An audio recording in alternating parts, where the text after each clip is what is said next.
is you have to have a sales process, right? You have to have an irresistible offer and a systematized sales process for getting it. So if you're just starting out a business, you go, okay, listen, I got to figure out something to sell. I got to be unique, and I have to, when somebody gives me $10, I have to give them $100 of value. Bienvenido al FEMPRENDE Podcast, el espacio número 1 de desarrollo personal y empresarial para cristocreyentes. Juntos aprenderemos sobre las herramientas necesarias para detonar todo nuestro potencial divino y ganar en todas las áreas de nuestra vida de la mano de Dios. Sin más, comenzamos. Hola, ¿qué tal? Bienvenidos a este episodio de FEMPRENDE. Estoy súper emocionado porque el día de hoy vamos a conocer un poquito sobre Craig Ballantyne. La entrevista que vas a escuchar es una que tuve con Craig Ballantyne. Él es un súper emprendedor, un referente en el área de productividad, en el área de crecer tu negocio. Yo lo conocí a través de un podcast y la historia que tengo con él está bien interesante porque justo cuando estaba emprendiendo esta agencia de marketing y estaba limpiando mi vida y estaba aprendiendo de Dios y los negocios, pues yo tuve que borrar muchos cursos piratas que tenía, ¿no? Y bueno, los limpié, me quedé con solo uno, vi una publicación de él en Instagram. Al tiempo le comenté sobre eso, creo, o sobre su perro, no recuerdo, creo que era sobre su perro. Pero bueno, el punto es que me contestó, le comenté un poco lo que estaba haciendo, me sugirió comprar un curso de él de Instagram. Y le dije, ¿sabes qué? Está caro, pero dame una semana para ver la manera de cómo comprarlo. A la semana lo compro, le mando el screenshot de que lo hice y me dice, ¿sabes qué? Manda esto a mi equipo de trabajo y me abrió toda su biblioteca, toda su universidad de cursos con un valor de más de $15,000, ¿no?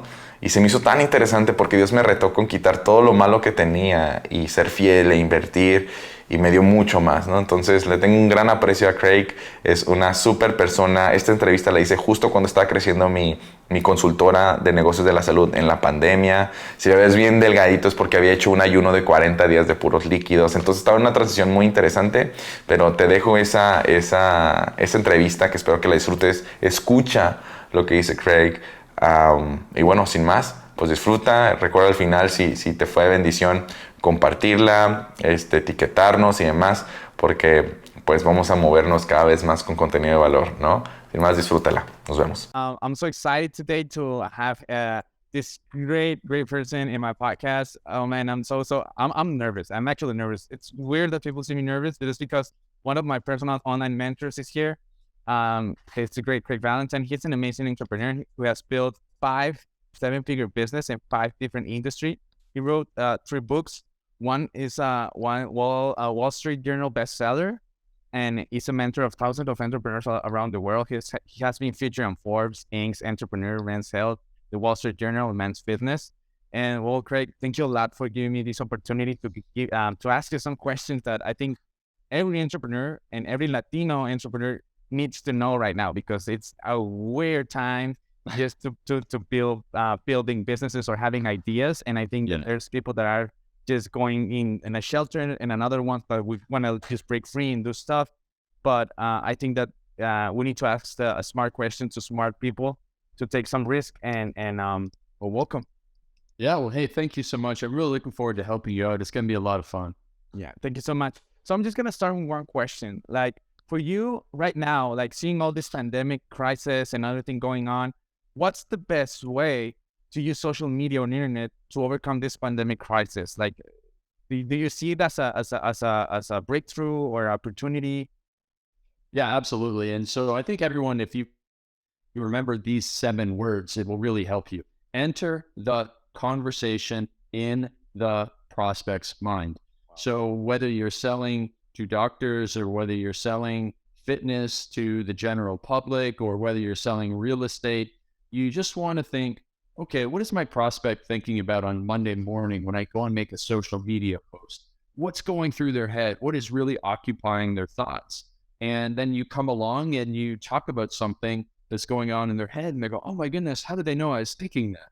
So that's what you need to sit down and do, is go through every day of the week and just say, okay, here's the industry I'm in. Like, for example, I'm in the fitness industry. And on Monday morning, everybody's thinking about, oh my goodness, what did I do on the weekend? I ate too much. I drank too much. I didn't exercise. I got to get back on track, but I feel so bad.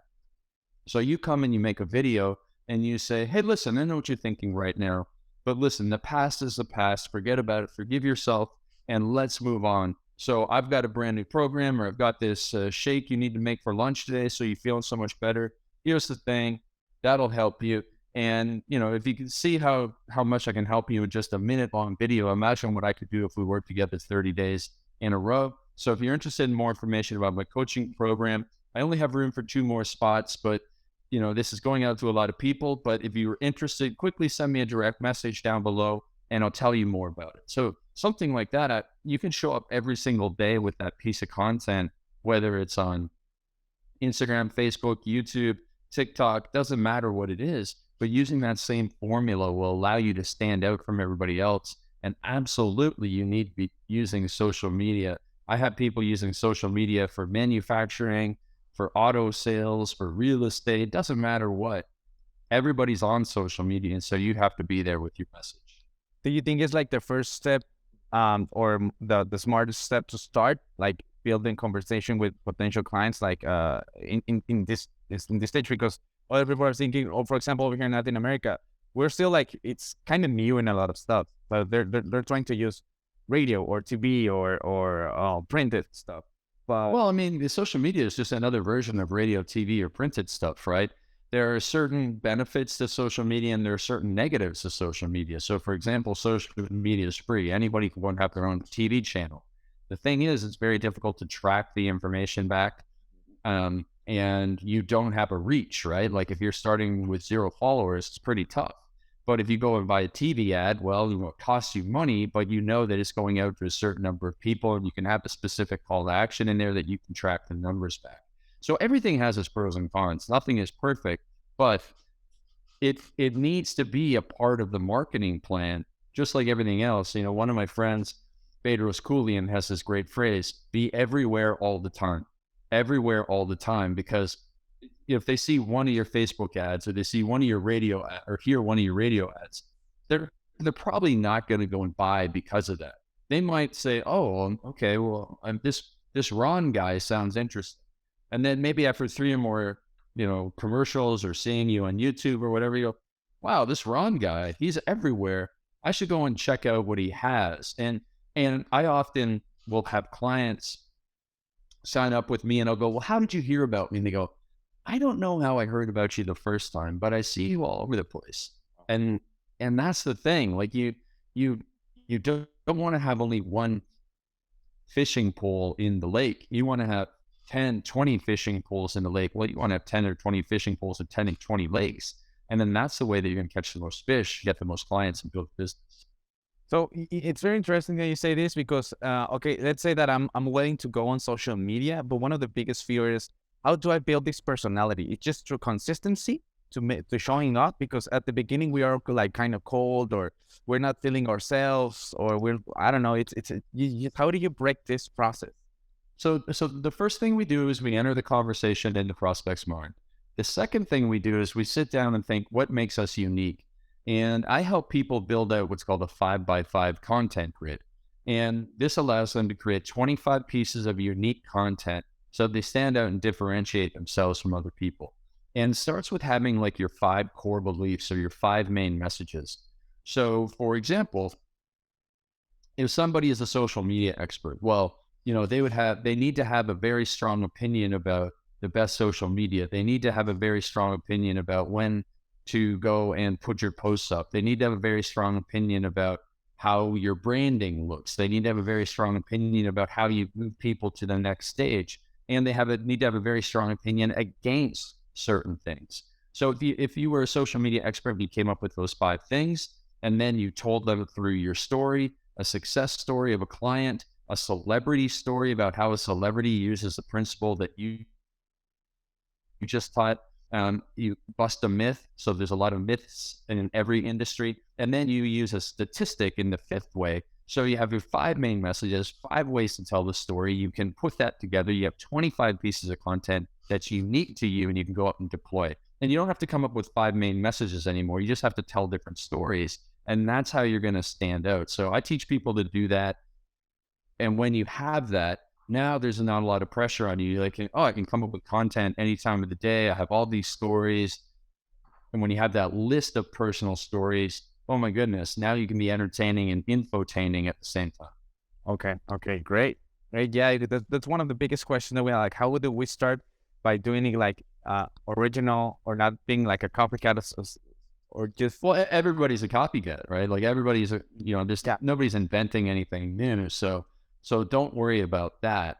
Just focus on being consistent, making the videos, and really showing up and making content that's valuable to the end user. That's where a lot of people mess up, is they don't make valuable content to the end user. And so the end user, they'll be like, well, you know what, them posting about their family, it doesn't do anything for me, so I'm not going to follow them anymore. Or them posting about something that they did, well, there was no message in there that really meant anything to me.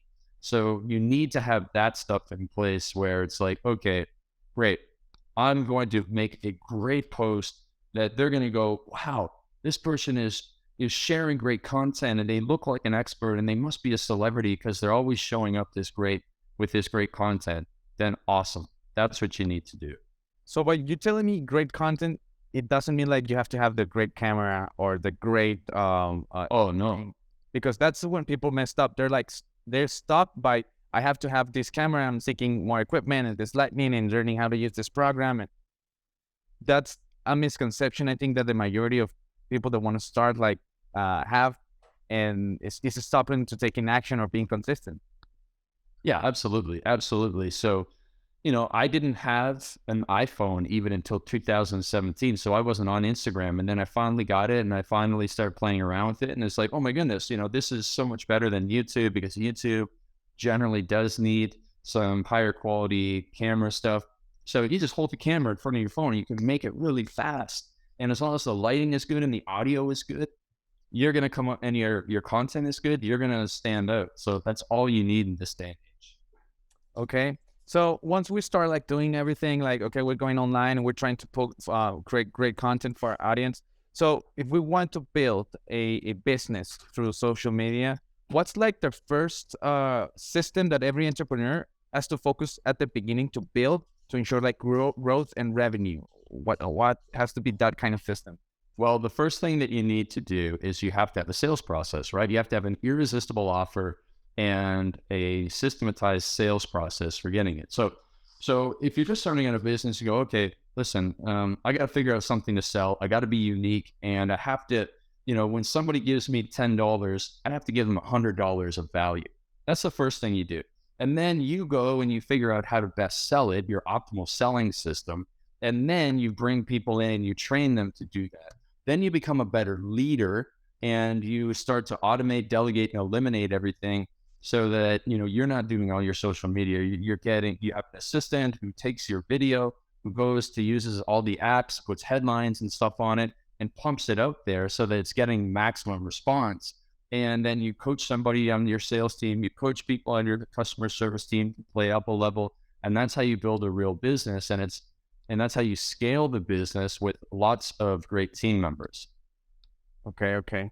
Yeah, I think that's one of the things that as entrepreneurs are building, we're more focused on doing the thing than selling the thing. I think one of the quotes of Dan Kennedy that I love is, you're not in the business of doing things, but selling the thing or promoting. Yeah, absolutely.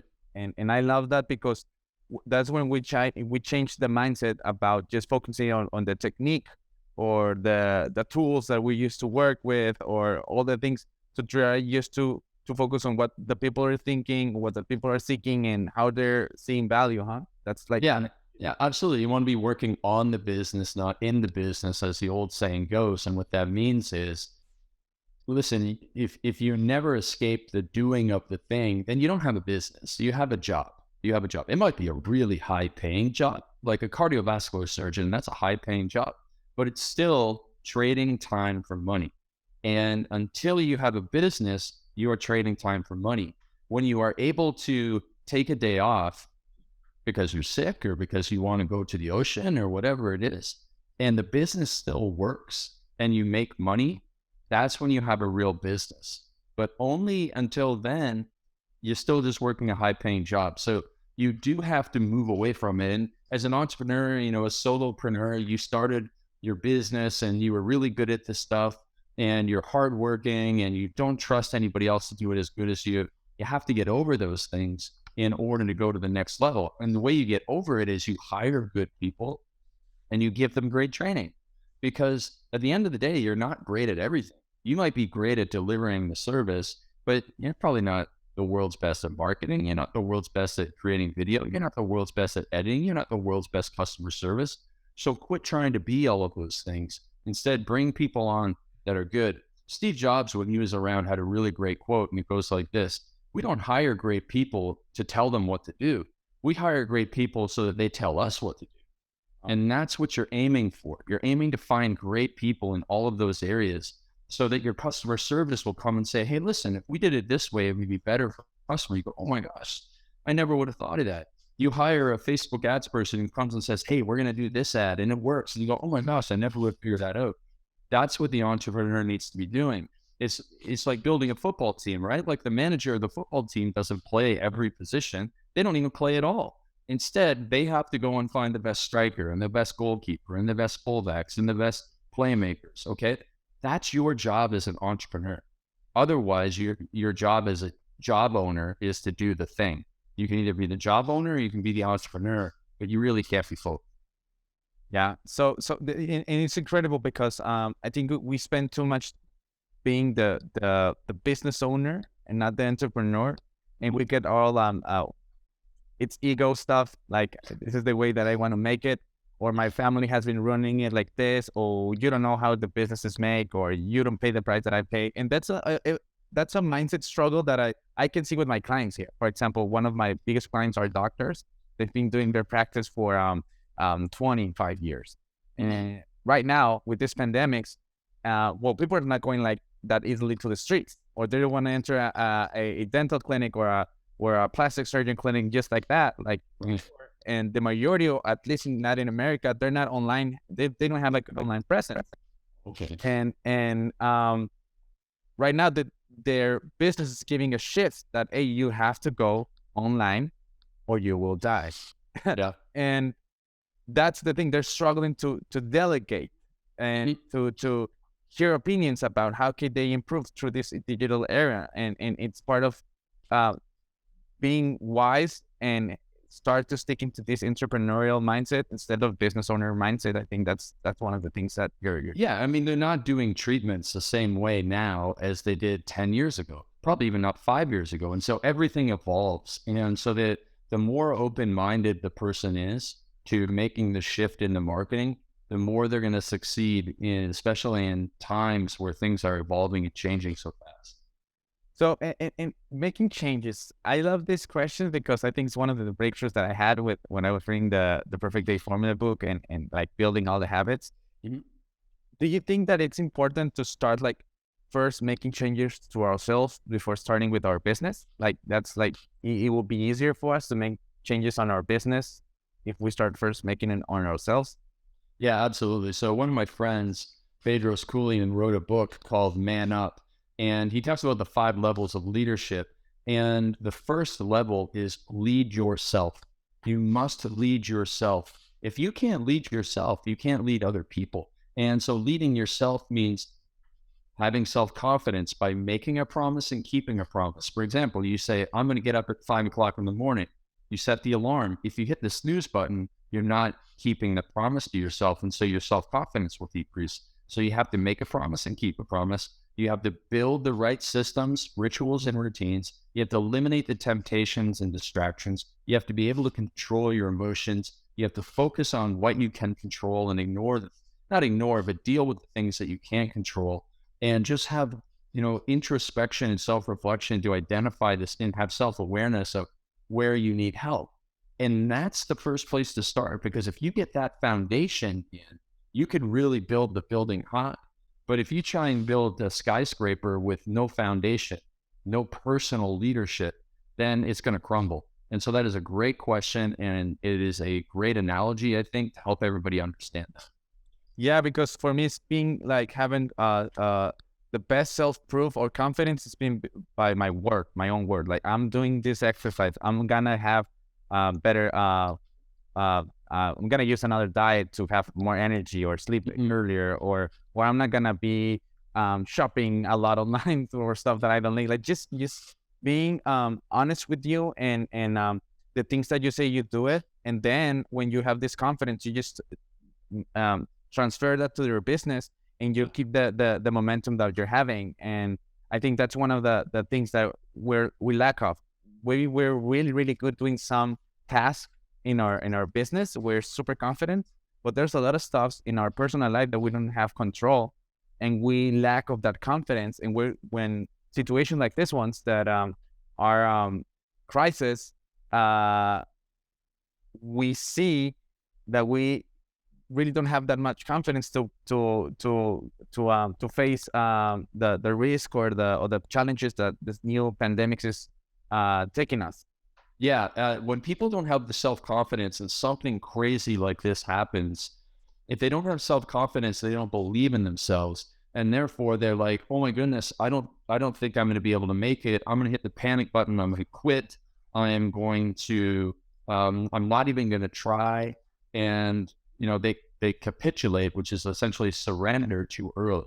Now, a guy like you, a guy like me, a guy like the people and the men and women who, like me, had self-confidence. When this thing happened, we went, okay, I understand this is going to be difficult. I'm not saying that we don't believe it's going to be difficult, but we know that we are stronger than the difficulty because we have the confidence. Like, listen, I've been able to overcome this. Like me personally, I've been able to overcome anxiety attacks. I know other people that have been able to overcome trauma of all sorts, you know, from being abused to whatever. They've overcome that. They've healed from that. And they say this, it's going to be tough, but all that other stuff I've beat before was way harder. So I've got this.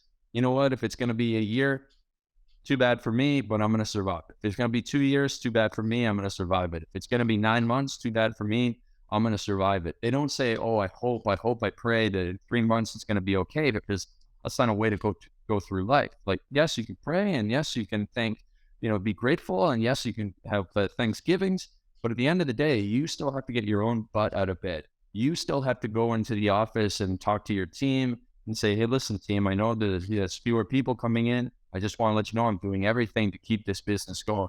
And you communicate with them. And it's going to be hard, but again, there's no other choice. There is no choice to quit. You have to go in and do the best that you can. And you have to be able to, you know, first of all, you want to have that foundation in place, but you also need to have mentors. You need to have a coach. You need to have a support group. You need to be able to have rituals and habits that allow you to de-stress from everything, because these can be stressful times. I know some people that are actually having really good times right now in certain industries, supplements and fitness, online, that sort of stuff. But for a lot of people, these are really tough times, and you need a way to get rid of the stress. So please go and find that, but also continue to have your morning routine. You need this now more than ever. Your children, if you are homeschooling, they need routine. Otherwise, they'll be, you know, very frustrated, they'll be scared, and you need to deliver that consistency and routine, but also for yourself. Right. Yeah, I think it's by you're talking about opportunities right now. For example, for me in Latin America, just building like a online course teaching health professionals how to communicate. It's been a great opportunity because they're already thinking that, and I'm doing what they're thinking. So it's easier for they're already used to pay for education. Right. And maybe the past year it was nice to have, but right now it's a must. And I didn't, I had a crisis because I lost everything at the beginning of the year, but I shift to seeking, what do I have? Like, I think Tony Robbins talks about being resourceful, like just, no, you don't have resources, be resourceful.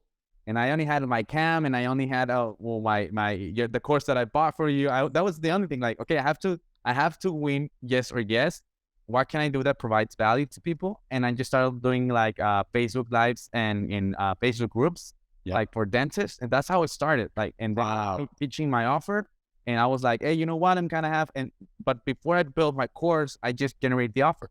So what I did was I was just generating content and making Facebook lives, and once I was pitching my offer, I had my first 5 sales, and I generated in 1 weekend more that I was generating in 2 months just by doing that shift, because I had that urgency and that flexibility to change and understand that when there's crisis, there's also opportunity, but I need to try to have a panoramic or a upper vision, not like linear, because I can see more opportunity to the ground. And I think that every business, and I think Dan Kennedy talks a lot about this that it's build a business in your business also. Like, we build it, that maybe you're a dentist, but you can create like a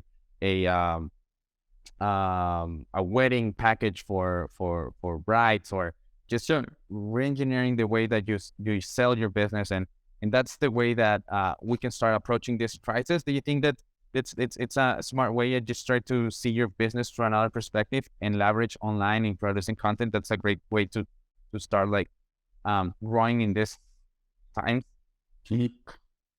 Yeah, absolutely. Absolutely. There is a lot of opportunity.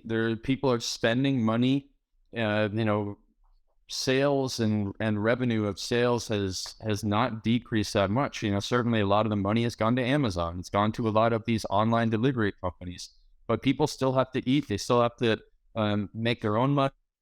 They still have to live. And so in almost any industry, you can figure out a way to move what you were doing, your skills, your assets, your resources, and move it to a new opportunity. So there's a new world ahead of us, and we have to be prepared for it. We have to educate ourselves, like getting your course and doing the right things. So, and well, I think one big question that I have to close this podcast and is, okay, imagine that you're just starting, but you're in a country like developing country like Mexico. You're just starting, and you have, well, YouTube or this free stuff, and you know what you know now. What would be like your focus to start?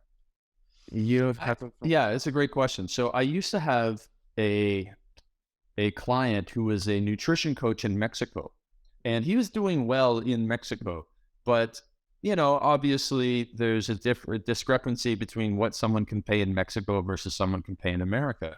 So he started pushing his message into trying to reach more Americans, and he was able to sell the same program at a higher level because Spanish-speaking Americans were able to afford his services. So the interesting thing about today is, if you're fully digital, you can just go online and sell to any country in the world. And America is probably going to be your biggest marketplace. So as long as you can speak some English, or at least you can target the Spanish-speaking market in America, that's an opportunity. Now, if I was, in your situation, I would do that. And I would figure out, how can I either serve the English market of America, or how can I serve the Spanish-speaking market of America in whatever industry, whether it was teaching people Facebook ads, or teaching people nutrition, or teaching people exercise, or teaching people anything that I possibly can, how to write books, how to be a coach, whatever it could be. But I'm looking for something with very low startup costs, very low regulation, and a very big upside of being able to charge a decent amount of money and have a large margin. There's not a lot of overhead in delivering, whether it's my time or whether it is, digital courses. So those things are available to us all. Another thing that I might consider is services, right? So if I was like really starting from scratch, to be like, okay, what can I do that I can go and work for an American company, and maybe go on Upwork.com, maybe go on FreeUp.net, maybe go on Fiverr.com, and offer my services there, and figure out a way that I can work my way up to becoming a great provider, a reliable, dependable. So I know, as an entrepreneur, we go to these websites to try and find people who do social media or do website design, and people are not dependable or reliable. So when I find somebody, I've now found a web designer in India, and I pay him less than an American, but more than most people in India, because he is dependable and reliable. So that's another opportunity as well. So there's a lot of things out there for you. And the great thing is that the internet is, one of the biggest equalizers in and not only in our lifetime, like in the past 5 lifetimes, with people to go from from nothing to something. Yeah. Little. And I know that you've been building like millionaires with your courses and your content. And I think that, do you see a pattern between people that just starting, like what's like the critical pattern that at the beginning that you can see, like, I think this guy is going to make it because he's just starting like this? Do you see like a small pattern with those guys that just starting from the bottom? You know, for the longest time, I said I could, you give me 100 people that come to my coaching program, I'll never be able to pick the person who will survive, because at the end of the day, it's like kind of a hidden factor. It's persistence and how hungry you are. And so I've had people come into my seminars or whatever and go, look, they're smart, they're good looking, they can do social media. I mean, there's no reason they shouldn't succeed. And for some reason they don't. And then another person comes in and go, you know what, they're nice, but they're not that smart. And sure enough, they actually become very successful because they have a hunger deep inside of them. And so anybody that's listening, you must go and find the hunger deep inside of you. And that's going to be one of the most important factors. And also then making sure that you're finding a trend that is rising. I have a couple of clients that are in the Spanish fitness market, and, they really take advantage of, booty programs and stuff like that. It's just through the roof. There's so many, there's always, and when things are going like this, there's always room for another. There's always room for another person to come in and take a little bit of a rising trend. So looking for that as well. Okay, great. So just one last question that I think is going to be a great golden nugget, if you can answer this, is how do we, or how do you start like a process to sell a high ticket sale? Because one of the things that I remember a lot is if we cannot migrate to the US market, we can try to figure out to pitch to the affluent in our country. Yeah, there's always affluent, so that's a great way to start. Also, like, okay, so can you give me like something that we can try to do to pitch or try to sell high ticket sales through our services, through the affluent? Yeah, absolutely. So, first of all, go and get Dan Kennedy's book, Marketing to the Affluent. And one of the most important things that you'll find in that book is that affluent people tend to make most of their hires and their purchases based on the referral of another affluent person. So it's kind of a catch-22. You will get lots of affluent clients once you get your first affluent client. But without any affluent clients, it's difficult to get your first affluent client. But so this is where you really have to do a deep dive into your network and your opportunities and figure out, how can someone position me as an expert in front of an affluent person or a group of affluent people? And once you figure that out, and you can do it through social media, you can do it through networking and referrals. But once you're able to do that, that's when your business will really start to grow in the affluent market. Wow. Well, Craig, how can we find you? Thank you so much for your time. How can we find your books, your content, everything that you have? Absolutely. So visit me at Real Craig Ballantyne on Instagram. And then I have a book that I'd love to give everybody. It's, I think it is freeperfectdaybook.com/giveaway. freeperfectdaybook.com/giveaway. And you should be able to get the ebook and the audiobook for free. You don't even have to give me your email address. You should be able to get that. If that doesn't work, I'll get you the right link for the show notes. But that's the best place to start. And then contact me on Instagram. I'll reply to all my direct messages. And I look forward to meeting everybody soon. Well, thank you so much for your time, man. It's been great to have you. I hope it's not the last time that we have you here. I'm sure we'll meet someday soon with your success. Yeah, and I hope you one of the boot camps that you're making here in San Diego, so I can go visit you, man. Absolutely. Thank you so much, man, and God bless. And thank you. Thank you for your time. All right, thank you, my friend. Muchísimas gracias por acompañarnos en el episodio del día de hoy. No olvides suscribirte en cualquiera de las plataformas disponibles y también dejar tus comentarios, dudas o preguntas, ya que nos encanta leerte. Y si la información fue de valor, te invito a que nos des una calificación positiva, además que nos compartas con aquellas personas que tú creas que necesitan escuchar la sesión del día de hoy. Sin más, nos vemos en nuestro próximo episodio y que Dios te bendiga.